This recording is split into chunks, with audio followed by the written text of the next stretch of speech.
Welcome to the Central Bank of Malta Library, which hosts one of the most prestigious library collections in Malta as far as banking, finance, economics, and related social studies are concerned.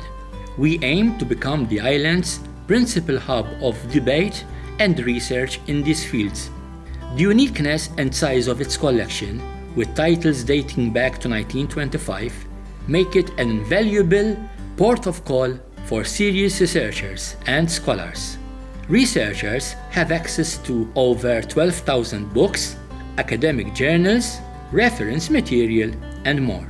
I have been using the Central Bank Library since I was an undergraduate at the University of Malta, that is over 30 years ago. I am currently reading for a degree in economics, and I came to the Central Bank Library to make use of the books and the journals that they have available, amongst other resources. And I found that the main advantage that there is to the library is that they are specialized in my field of study. Anyone would benefit from at least a brief visit to the library and a little chat with the staff. Many publications have, where appropriate, been digitized and can be accessed online by registered users.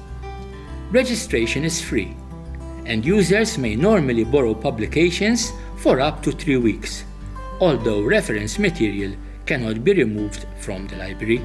The library also organises several public lectures every year on a variety of topics linked to the themes of economics, banking, finance and related social services.